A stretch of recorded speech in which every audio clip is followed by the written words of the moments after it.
Bonjour à tous et bienvenue. Le Salon du livre et de la presse jeunesse s'ouvre aujourd'hui à Montreuil. L'occasion de se demander dans la famille en question comment donner le goût de lire à ses enfants.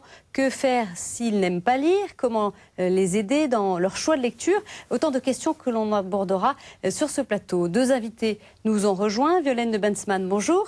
Bonjour Stéphanie. Vous êtes mère de famille, alors vous nous direz si vos enfants aiment lire ou non, et vous, comment est-ce que vous essayez un petit peu de les accompagner sur ce terrain. À vos côtés, on accueille Annick Laurent-Joly, bonjour. Bonjour. Vous êtes rédactrice en chef de la revue des livres pour enfants.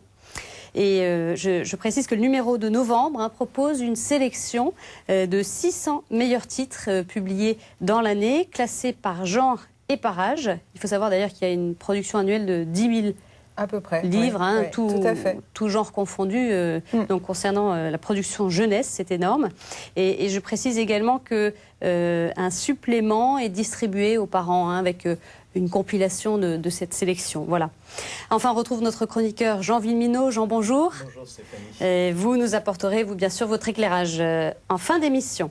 Alors tout de suite, on va le voir, pas facile pour les parents de donner le goût de lire à leurs enfants. Un reportage de Sybille Delettre. Ouvrir un livre, un plaisir pour certains, une corvée pour d'autres. Comme dans la famille Lamblin, d'un côté Inès la passionnée, de l'autre Alexis le réfractaire. J'en ai une qui lit volontiers même si elle ne comprend pas, et donc Alexis qui lit peu, douloureusement. Inès a toujours aimé lire. Elle dévore roman fantastique après roman fantastique, un moyen de se détendre mais surtout de s'évader. D'Oscar Wilde, c'est génial. J'aime beaucoup parce que déjà c'est agréable de lire, on lit l'aventure, on a envie de savoir la suite et c'est son petit, quand on lit c'est son petit monde, personne ne doit nous déranger et c'est assez sympa. Une véritable passion, à tel point que la jeune fille s'est mise elle-même à écrire un livre. Un comportement diamétralement opposé à celui de son frère Alexis, pour qui la lecture est tout sauf un loisir exaltant. On nous a demandé de lire un livre pour faire une fiche de lecture. Et du coup, comme j'aime pas beaucoup lire, ça m'agace un petit peu parce que je suis obligée de tout lire pour ensuite faire la fiche de lecture. Et pourtant, Alexis a grandi dans un appartement rempli de livres avec des parents qui lisent eux-mêmes beaucoup, mais rien n'y fait. Au début, quand j'ai eu les enfants, pour moi lire pour moi c'est tellement naturel et je passe pas ma vie à lire non plus, mais c'est vrai que c'est une chose que j'ai toujours faite, très naturelle. Donc je pensais que naturellement mes enfants allaient aussi prendre des livres et lire. Difficile pour cette maman de trouver une solution miracle. Son truc à elle, proposer tout type de lecture à son fils. Il les lit, oui. Je l'ai abonné à des magazines que j'aimais bien, qui sont des magazines un peu des documentaires sur les animaux, il y a un petit peu de bande dessinée. Mais donc c'est déjà ça en fait finalement. En fait, il y a pas c'est vrai qu'il faut que je crois qu'il faut que j'accepte qu'il n'y a pas de saute lecture en fait. Un compromis loin d'être idéal pour elle, mais qui a su intéresser son enfant, puisqu'il lui arrive quand même de prendre un de ses magazines ou une de ses BD pour bouquiner un peu. Autre technique, emmener ses enfants à la librairie ou à la bibliothèque. Là, le succès est plus mitigé pour le moment. L'important au fond pour cette maman, c'est de ne pas dégoûter ses enfants. Je me demande si c'est pas une question de maturité en fait. Peut-être que dans le cas d'Alexis, c'est un peu une question de maturité, peut-être un peu de flemme aussi. Je sais pas, mais j'espère qu'il va y avoir un déclic et je suis pas sûre que les parents en fait puissent faire quoi que ce soit. Petit à petit, Alexis s'intéresse aux livres. Ce n'est peut-être qu'une question de temps avant que le jeune garçon abandonne ses BD et se mette à lire de gros pavés avant d'aller se coucher. Alors Violaine, est-ce que vous vous retrouvez dans le témoignage de cette maman ? Oui, absolument. D'un côté, effectivement, souvent les filles, mais pas spécialement ceux qui sont boulimiques. Donc, et puis ceux qui sont ou moins intéressés par la lecture ou sollicités par d'autres centres d'intérêt, les jeux vidéo. Malheureusement, ça il faut compter avec ça à notre époque. Oui. Et c'est le pire ennemi du livre. Je crois que pour amener un enfant à la lecture, il faut de toute façon réserver des plages d'ennui, si j'ose dire. Où il n'y a pas d'autres sollicitations. Voilà, disons, oui, il faut solliciter ces temps morts, entre guillemets. Voilà. Il faut les aménager, les créer. Annick Laurent-Joly, une réaction sur ce reportage. Finalement, on a un petit peu l'impression que les parents, ils ont des enfants qui réagissent différemment par rapport à la lecture et qu'il n'y a pas de solution miracle, en fait. D'une part, il n'y a pas de solution miracle, mais d'abord, je crois que les parents ont un rôle absolument essentiel à jouer, ça c'est sûr, et dès le plus jeune âge, tout montre que plus on plonge, comme on plonge un bébé dans un bain, plus on le plonge déjà bébé dans un monde de livres. Ça va faciliter en tout cas. Voilà. Plus on lui raconte d'histoires aussi, parce qu'il y a les livres et puis il y a aussi le goût, le plaisir des histoires. Donc les parents, il n'y a que les parents qui peuvent jouer ce rôle-là au départ. Donc les parents ont un rôle essentiel à jouer. Ce que je trouve assez sympa chez cette maman, c'est quand elle dit par exemple que elle force pas, 2, elle essaie de diversifier. Il n'y a pas que les romans qui sont des lectures, il y a les bandes dessinées, il y a les magazines. Donc il faut ouvrir, diversifier le plus possible. Plus on ouvre et plus on a des chances d'accrocher tel ou tel enfant, parce que chaque enfant est différent. Son rapport au livre est différent. Et puis en plus, même un même enfant ou un même jeune, il n'a pas le même comportement de lecture tout au long de sa vie. Il y a des moments où il a envie de lire beaucoup, il y a d'autres moments où il a moins envie de lire. Il y a des moments où il va aller chercher dans les livres quelque chose, une évasion. À d'autres moments, il va chercher, je sais pas, des livres qui peuvent répondre à des questions pour lui qui se posent, donc plutôt des documentaires. Donc, il n'y a pas un parcours linéaire. Et on ne peut pas en imposer un non plus en tant que parent. Et je crois qu'il ne faut surtout pas en imposer un. Surtout rien pas, ne se fait par l'imposition. Surtout pas boycotter. Notamment, il y a des parents qui prétendent que la bande dessinée est absolument à proscrire. Vous, ce n'est pas votre cas? Non, parce que justement, j'ai interrogé un de mes neveux qui, lui, maintenant, lit des livres extrêmement sérieux sur la Révolution française alors qu'il a 13 ans. Et quand je lui demandais qu'as-tu lu en premier, c'était Spirou. Donc, heureusement qu'on ne l'a pas barré. Voilà. L'un n'empêche pas l'autre. Alors, pour vous, Violaine, en quoi c'est important d'ouvrir cet univers de la lecture à nos enfants? Eh bien, parce que ce sont des portes qu'on ouvre et que l'enfant risque d'être noyé par effectivement le nombre des choix proposés. Donc j'ai eu aussi dans mon entourage un témoignage d'un jeune qui me disait ma mère m'a lu Le sac de billes de Joffo. J'étais un peu petit à l'époque, alors là elle s'était un petit peu avancée, je comprenais pas grand chose, mais des années après il a fallu que je retrouve ce livre et il fallait que je suis partie à la recherche de ce livre et qui m'a passionnée. Donc finalement la mère avait été un intermédiaire sans le vouloir, même si ce qu'elle avait semé a porté ses fruits. Mais pour vous, c'est essentiel que vos enfants découvrent la lecture, lisent. Ça fait partie de vos aspirations éducatives. Oui, parce que moi, j'avais mes livres cultes qui ont changé. En fait, l'époque a changé. Donc, le Grand Maulne, c'est un petit peu maintenant passé de mode. Mais en même temps, il y a des livres qui passent les générations et qui sont des liens. Les enfants, je n'ai pas d'exemple en tête, mais retrouve avec plaisir, par exemple, Émilie Brontë, Jane Eyre, à la génération suivante. Et c'est vrai que c'est assez rassurant puisque tout change tellement vite. Donc je crois qu'il y a un relais à passer. Il y a aussi une découverte de la part de l'adulte qui va se renouveler, c'est-à-dire que les livres, à notre époque, paraissent de très bons livres. Donc, à nous aussi d'être suffisamment ouverts pour ne pas rester passéistes et ne proposer que ce que nous aimions enfants. Enfin, je crois qu'il y a un échange qui peut se faire très enrichissant. Et puis, évidemment, il y a toutes sortes de sujets qu'ils découvrent à travers la lecture. Annick Laurent-Joly, qu'est-ce que ça apporte aux enfants de lire, finalement? Parce qu'on en parle beaucoup, il faut lire, on apprend à lire. À l'école, il y a tout un programme. Oui, mais l'école, c'est un enjeu. C'est encore autre chose. L'éducation, l'apprentissage. C'est lié à un apprentissage, au fait d'amener. Enfin, l'école, elle est là pour amener l'enfant vers des savoirs, des connaissances. Ça passe par les livres. Alors, la lecture à la maison, finalement? Pourquoi est-ce que c'est si important?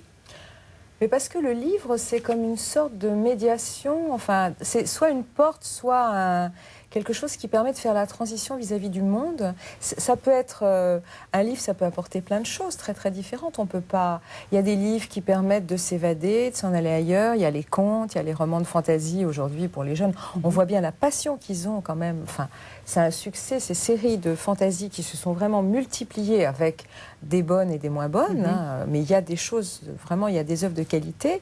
Donc ça, c'est le livre comme permettant de s'en aller ailleurs, de partir dans un monde intérieur, imaginaire, etc. Et puis les livres, ça permet aussi, ça peut servir aussi parfois à faire, comment dire, quand on vit soi-même des choses difficiles, quand on est un enfant ou un jeune, ou quand on vit des choses qu'on ne comprend pas, soit dans ses relations avec sa famille, soit dans ses relations avec les autres camarades, ou avec le monde autour. Un livre, ça peut être quelque chose qui permet, alors soit de retrouver d'autres jeunes qui se posent les mêmes questions, ça peut rassurer, et puis éventuellement ça peut même, quand il s'agit de documentaires ou de livres qui ont vraiment cette intention, ça peut apporter certaines réponses par rapport à des questions très très importantes qu'on peut se poser. Mais en tout cas, on peut avoir dans les livres des compagnons, c'est aussi des compagnons de vie, ça vous accompagne. Des héros, des personnages. Des héros, des personnages qui sont comme voilà, des amis qu'on va retrouver à l'occasion, qui vivent des choses similaires, qui... Voilà. Ça construit finalement l'enfant, ça construit complètement l'enfant et l'adolescent ensuite, oui. Violaine, alors vous, comment vous faites avec vos enfants? Est-ce que vous leur proposez des choix de lecture? Est-ce que vous parlez de livres à la maison? Comment ça se passe? Eh bien, tout d'abord, je me tiens à l'affût des critiques de livres dans des revues en qui j'ai confiance. Vous êtes attentive à ça, d'accord. Proposer certains livres. Maintenant, je pense qu'une chose qui est très importante, c'est de ne jamais forcer un enfant dans le choix d'un livre. Donc ce que...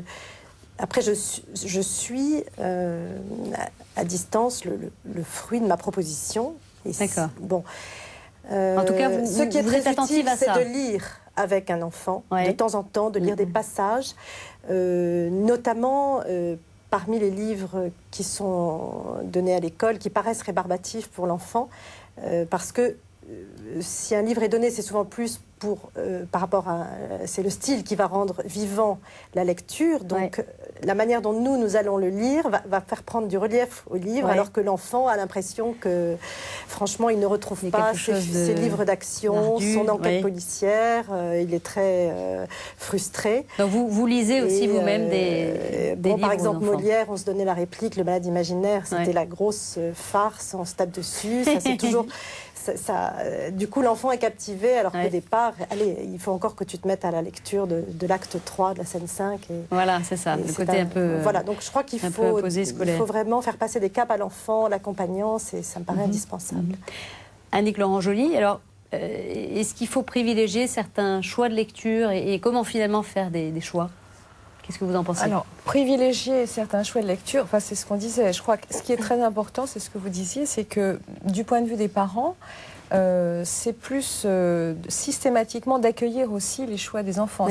Si c'est toujours l'adulte qui indique ce qu'il faut lire, parce qu'en fait, le but quand même, c'est de construire un jeune qui va devenir un lecteur autonome, qui à un moment va faire ses choix lui-même.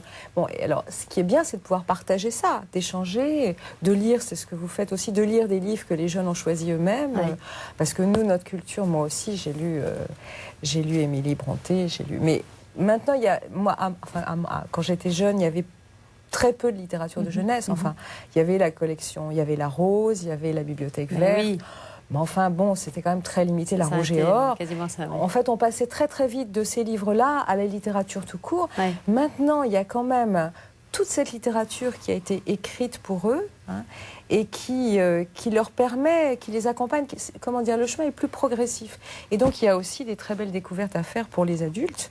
Enfin, moi, je lis dans mon travail, je lis, peut être aussi un beau livre pour adultes. Plein de romans, puisque on analyse en fait toute la production littéraire pour la jeunesse, et moi je suis spécialiste de la lecture des romans, je lis donc énormément de romans pour la jeunesse, des jeunes et des moins jeunes, ça va jusqu'aux jeunes, enfin aux grands adolescents, et j'ai des grands plaisirs de lecture, j'ai aussi des découvertes. Enfin, donc ça, je crois que c'est quelque chose d'effectivement très très important. Maintenant, dans la production, il y a effectivement des choses bien et puis d'autres... Voilà. Il faut quand même que les parents soient attentifs à ce qui sort, parce que vous dites il y a énormément de choses, hein, on le disait, 10 000 titres par an. Il y a aussi toute une production qui est vraiment la production de consommation, sans qualité. Donc il faut quand même rester vigilant littéraire, voilà. Enfin bon, il n'y a pas que du bon, enfin, mais comme en littérature générale, c'est pareil. En littérature générale, il y a aussi de très mauvais livres qui sortent, donc il faut effectivement pouvoir faire des tris. Mais à ce moment-là, il faut utiliser les outils de ceux dont c'est le métier. Enfin, il faut se servir des aides. Et moi, je pense quand même que les bibliothécaires, dans les sections jeunesse, sont vraiment un recours primordial pour les parents, entre autres. Et d'ailleurs, on entendait dans le reportage cette maman qui emmène ses enfants de temps en temps dans une librairie, une bibliothèque. Ça vous arrive, Violaine, ça, de le faire? Bien, ça, c'est mon mari qui adore aller à la FNAC. Et c'est vrai que... Il emmène les enfants de temps en temps. Voilà, alors ils ouvrent un petit peu ce qui est présenté, ce qui est mis en valeur, mais enfin, ça reste un plaisir. Voilà. Mais je ne maîtrise pas du tout, puisque moi, je manque de temps, j'ai 7 enfants, et voilà. Mais si j'avais du temps, ça ferait partie de... Les bonnes résolutions sont toujours à reprendre. Oui. C'est vrai que c'est inépuisable. Hein, ça, c'est utile, Annick Laurent-Joly, d'aller dans des lieux. Il faut les livres, il faut les avoir en main, il faut fouiller, il faut ouvrir, il faut chercher. Il y a aussi une relation personnelle, directe. C'est physique aussi, un livre. Alors, je ne parle même pas des livres d'images, parce que là, on parle des livres où il n'y a que du texte. Mais enfin, il y a une magnifique production, pour les petits en particulier, de livres illustrés, avec des livres qui sont vraiment des merveilles, enfin, avec de très très grands créateurs, illustrateurs maintenant, qui ont beaucoup investi la littérature de jeunesse comme une espèce de champ de création qui reste ouvert encore. Hein. Et donc il y a des très beaux livres. Alors si on ne les a pas dans les mains, si on les feuillette pas... On ne peut pas savoir. Voilà. Est-ce que vous pensez que finalement, pour qu'un enfant aime lire, il faut qu'il ait vu ses parents lire? Est-ce qu'il faut que les parents eux-mêmes soient des lecteurs un peu... ça serait très stigmatisant parce que ça éliminerait beaucoup d'enfants. Voilà. Après, il y a des relais possibles de gens dont c'est le métier, des gens qui travaillent dans les structures pour l'enfance, enfin des crèches, des centres, à l'école maternelle, les bibliothèques. Les voies d'accès. Hein. Oui, parce que sinon, vous imaginez, il y a plein d'enfants. C'est vrai que c'est mieux, mais même si les parents ne sont pas eux-mêmes des grands lecteurs, il y a toujours moyen pour l'enfant. Au moins qui s'intéressent aux lectures des enfants, qui partagent des moments avec eux, ça peut remplacer une relation personnelle de l'adulte très très passionné avec les livres. Je pense qu'au moins les parents doivent aider l'enfant à exercer son esprit critique, parce que sous prétexte quelquefois d'enfants assez jeunes, par exemple en dessous de 8 ans, on appauvrit énormément le vocabulaire d'un livre. Je me souviens d'un de mes enfants, enfin de mon petit dernier, qui, il y a 2 ans, on lui avait mis dans les mains à l'école, c'était un livre imposé, un livre sur les poux, donc déjà le sujet ne m'excitait pas beaucoup. Ensuite, les dessins étaient à hurler de laideur, et tous les mots étaient transformés pour qu'il y ait le mot plus ou moins, qu'apparaisse la syllabe pou dedans. Enfin, c'était un espèce de cloaque. Et je n'ai rien dit, mais mon fils de lui-même m'a dit « Maman, je n'aime pas ce livre ». Il était... Donc, je n'allais pas lui dire « Mon chéri, mais écoute, c'est quand même un livre intéressant ». Donc là, effectivement, je l'ai conforté. Je lui ai dit, oui, tu as du bon sens, malheureusement, voilà. C'est dommage qu'on t'ait donné ça à lire. Est-ce que vous êtes... alors, vous parliez justement des poux, peut-être qu'il a un peu passé l'âge de lire ce genre de choses, mais vous êtes strict, vous, sur les lectures en fonction des tranches d'âge, dire, bon, oui, c'était quand tu avais 6 ans, maintenant tu en as 9, c'est bon, c'est pour les bébés. Ou vous laissez, si l'enfant a envie de lire un livre qui est peut-être pour une tranche d'âge plus petite, vous laissez faire ça ou vous cherchez à catégoriser les livres?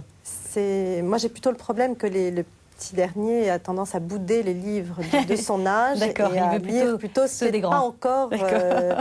Et dans ces cas-là, qu'est-ce que vous faites alors?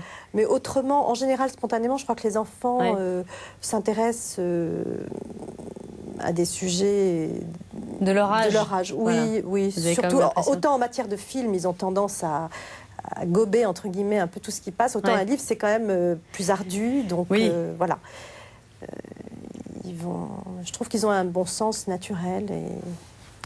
Enfin, il y a aussi je parlais tout à l'heure des parcours avec des hauts, des bas, des moments de lecture intense et tout. Il y a aussi quelque chose qui est des moments où ils vont avoir besoin de régression. Enfin, il faut laisser faire. J'ai été enseignante avant, j'étais professeure de français, et je me souviens des petits 6e, voire 5e, qui allaient emprunter au CDI du collège des J'aime lire, ce qui franchement était plus du tout de leur âge a priori. J'aime lire, c'est quand même vraiment pour les plus petits. Oui. Mais la documentaliste, elle avait un carton avec des J'aime lire quand même. Et de temps en temps, entre deux cours, quand ils avaient un creux, voilà, ils revenaient à J'aime lire parce qu'ils retrouvaient des personnages qu'ils aimaient, ils retrouvaient... Il faut rester souple, en fait. Oui, je crois qu'il faut décloisonner. Mais d'ailleurs, tout ce qui est conte d'Andersen, même Alphonse Daudet, La chatte de Monsieur Seguin, est adapté à des petits à travers le livre d'images.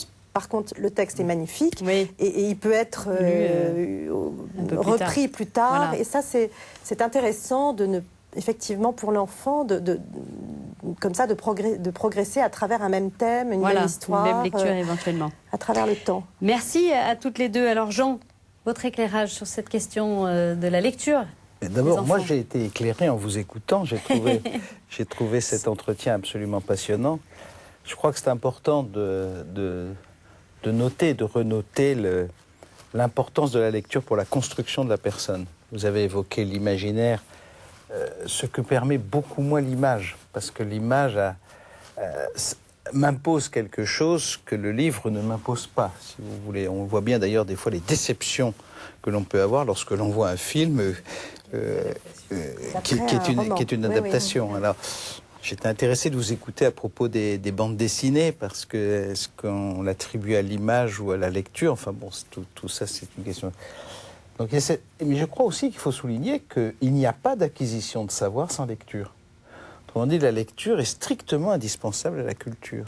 On ne peut pas faire l'économie de la lecture pour acquérir du savoir ou pour la culture. Est-ce que je peux juste vous interrompre 2 secondes? Et qui plus est pour une culture partagée. Pour une culture partagée. Ce qui est quand même vraiment quelque chose d'essentiel. Oui, tout à fait. Alors, j'aurais aimé, j'espérais que vous parleriez du rapport qu'il y a entre la lecture et l'écriture. J'ai noté dans le reportage quelque chose de très intéressant dans ce reportage, c'est la petite fille qui commence à écrire. Oui. Aujourd'hui, avec Internet, on n'écrit plus, parce qu'écrire sur Internet, c'est pas écrire. Écrire, c'est prendre sa plume et gratter le papier. Moi, je sais que j'ai beaucoup écrit à mes enfants lorsqu'ils partaient en vacances avec leur mère. J'ai beaucoup écrit à mes enfants, c'est un investissement important, et je sais maintenant, parce qu'ils me l'ont dit après, qu'ils ont tout gardé, qu'ils ont tout lu. Alors, c'était pas une littérature comme celle d'Alphonse Daudet ou un autre, mais je veux dire, c'est un aspect qui est très important dans la relation. Et puis, je voudrais dire une chose, si vous voulez, qui me tient à cœur, c'est que il n'y a pas de possibilité d'éducation de la foi et de transmission de la foi sans la parole de Dieu. Et la parole de Dieu, elle est inaccessible si on ne lit pas. Et voyez-vous, je suis très frappé de voir dans l'activité pastorale à quel point les gens ne savent pas lire, en ce sens qu'ils ne savent pas accepter qu'un texte dise ce qu'il a à dire. Et immédiatement, on fait dire autre chose. Et ça, c'est un handicap très fort pour l'évangélisation. Donc je pense que sur le plan chrétien, là je me situe sur le plan de la foi et sur le plan de l'évangélisation, la lecture est une nécessité absolue pour le développement de la personne.